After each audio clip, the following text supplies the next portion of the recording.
si do të zhvilloni bujqësinë më mirë duke eliminuar këto problemet më dha. Urno, pastaj kështu po shkojmë me radhë. Në rregull, faleminderit shumë për mundësinë. Se bujqësia ju lutem. Po, patjetër. Po është ndërlidhur edhe shumë me zhvillimin ekonomik, për shkak që Raveci ka potencialin bujqësor kryesor, domethënë si potencial kryesor për zhvillimin ekonomik. Jemi duke folur për një komunë më të pazhvilluar në Kosovë. Qytetari i komunës së Rahovecit është i lodhur. Ne nuk kemi kur farë xhelozi, as kur farë smire ndaj komuneve të tjera që i kemi përreth, Malishevën, Suareken, shkoni është për lakmi me jo marë atyre komuneve. Në çdo pikpamje të zhvillimit ekonomik të saj, Rahoveci është komuna më e pazhvilluar në çdo sens të fjalës. Shifni se si bizneset lokale janë pothuajse të falimentuara, nuk ka qarkullim pra. E dini se si mund zhvillohet Rahoveci për shkak se ka potencialin bujqësor? Kur paraja e qytetarëve të Rahovecit ose bizneset e Rahovecit punojnë në Rahovec. Nuk ka nevojë në kushte të barabarta që të vinë bizneset e komuneve tjera që të marrin punë. Ju çfarë do të bëni për këtë problem? Do t'i japim punë bizneseve lokale në kushte të barabarta, në çdo pikpamje, në çdo Çfarë pune do t'i jepni? Pune të cilat janë domethënë të varur nga çështjet e komunale. Pse duhet bizneset të tjera në Rahovec? Po flas gjithnjë në kushte të barabarta ligjore. Tash e pyetjen.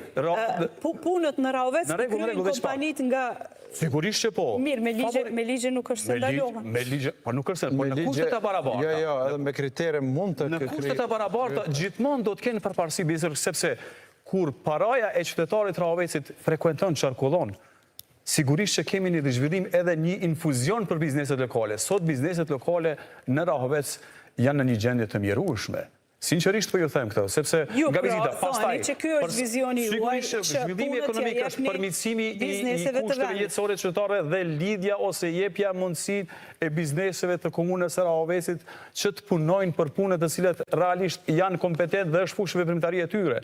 Nuk kemi nevojë për bizneset të komuneve tjera në kushte të barabarta dhe që janë në rregull me ligjet e prokurimit që të marrin tjetër. Veç ta përfundoj. Për sa i përket bujqësisë, Përsa i përket të bujqësisë, natyrisht që po, përsa i përket bujqësisë, ne do të kemi qasje të barabartë, pa klientelizëm në subvencionimin e bujqëve, pa ndërmjetësim.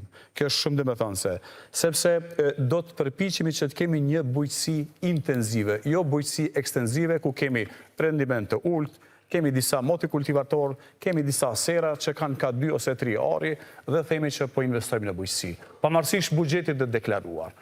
Bujqësi do të subvencionojmë edhe për punën e derivateve, do të subvencionojmë edhe për sistemin e mbrojtjes nga breshri, pastaj gjithashtu do të kemi edhe grante për sera me teknologji të avancuar, gjithashtu do të kemi edhe grante kur do të kemi një qendër të agropërpunimit dhe natyrisht në bashkëpunim me Ministrinë e Bujqësisë, duke pasur potencialin bujqësor komunave, do ta përfundoj vetëm këtë fjali, do të kemi një lidhje të veçantë të buxhetit për shkak që dhe unë si kryetar komune, po e bëj një zotim këtu, do të bëj çmos, nuk do të lej gur pa lëvizur që me qenë se folëm për ambient pasur e për jetët të kanalizimit të gjitha këto problematika, do të bëj çmos që Rahovecin ta shpall si tokë të mbrojtur bujqësore me ligj në Parlamentin e Kosovës.